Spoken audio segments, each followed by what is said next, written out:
ایسے ہی مواقع پر استعمال ہوتا ہے کہ میٹھا میٹھا ہپ ہپ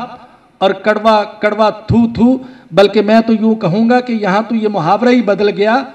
کہ کڑوا کڑوا ہپ ہپ اور میٹھا میٹھا تھو تھو۔ ہونا تو یہ چاہیے تھا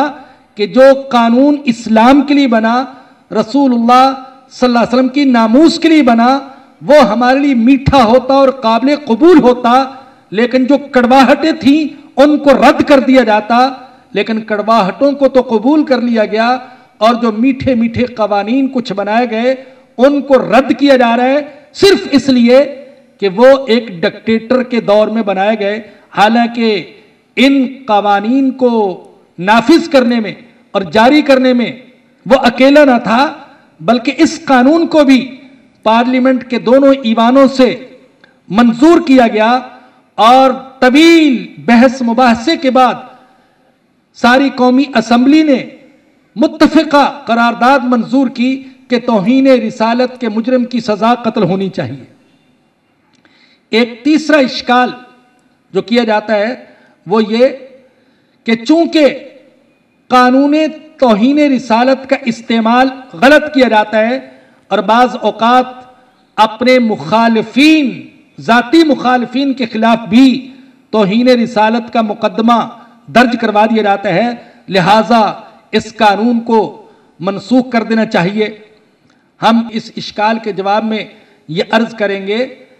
کہ توہین رسالت کے قانون سے کہیں زیادہ دوسرے قوانین ہیں جن کا غلط استعمال کیا جاتا ہے۔ 302 ہے، 304 ہے،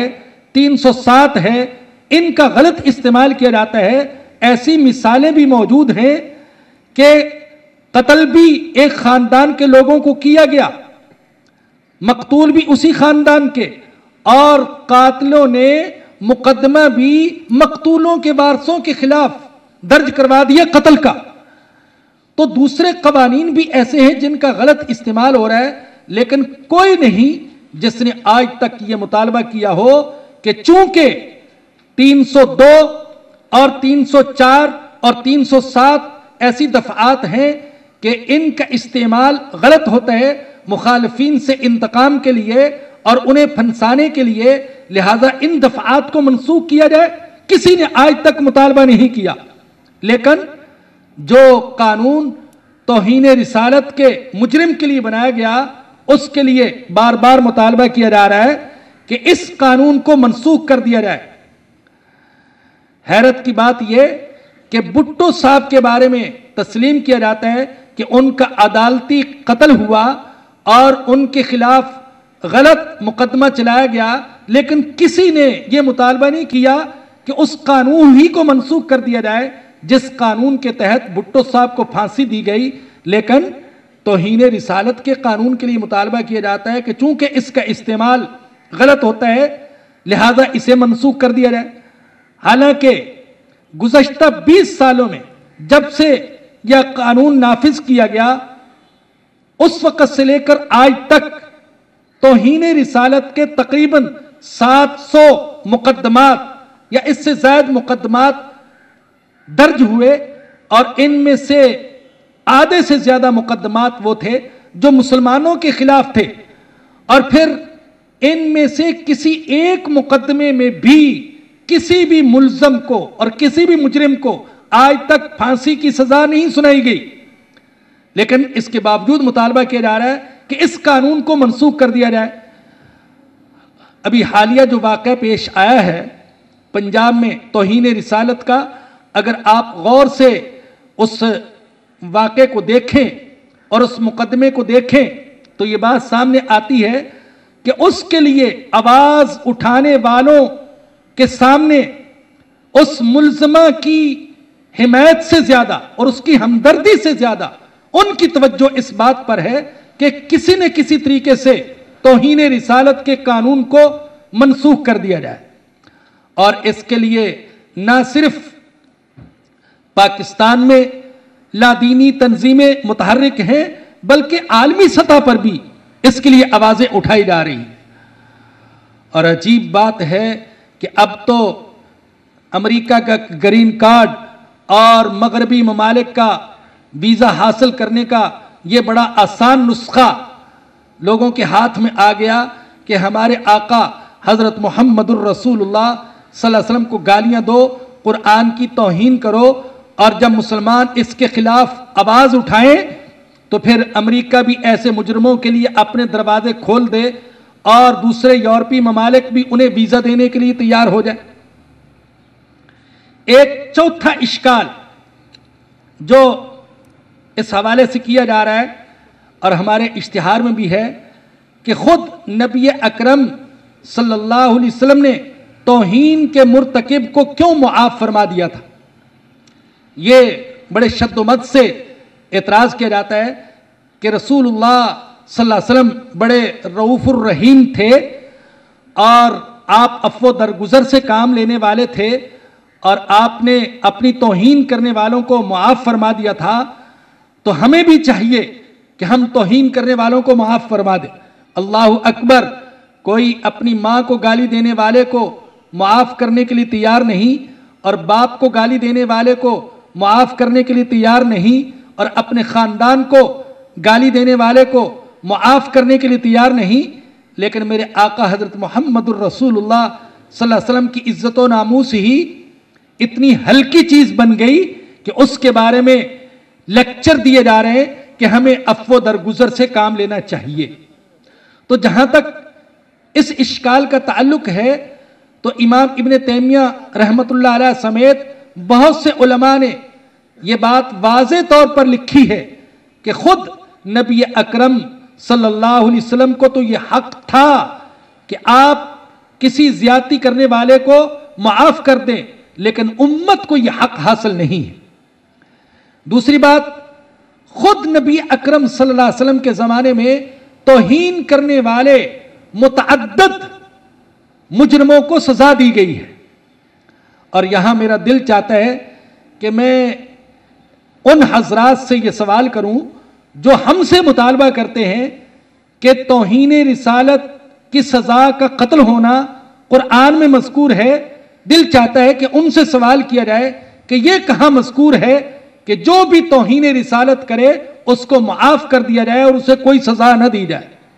کون سی آیت ہے اور کون سی حدیث ہے جس سے یہ ثابت ہوتا ہے؟ صراحتاً نہ صحیح، اشارتاً ہی صحیح، کسی حدیث سے اور کسی آیت سے ثابت ہوتا ہو تو اس کو سامنے لایا جائے کہ جو اللہ کی توہین کرے اور جو قرآن کی توہین کرے اور جو رسول اللہ صلی اللہ علیہ وسلم کی توہین کرے اس سے عفو درگزر سے کام لیا جائے۔ اس حوالے سے کوئی ایک آیت، کوئی ایک حدیث ہی پیش کی جائے۔ تیسری بات اس اشکال کے حوالے سے میں یہ عرض کروں گا کہ یہ جو اعتراض کیا جاتا ہے کہ رسول اللہ صلی اللہ علیہ وسلم نے چونکہ معاف کیا تھا ہمیں بھی معاف کر دینا چاہیے، یہ اشکال اس مفروضے پر مبنی ہے کہ حضور اکرم صلی اللہ علیہ وسلم کی توہین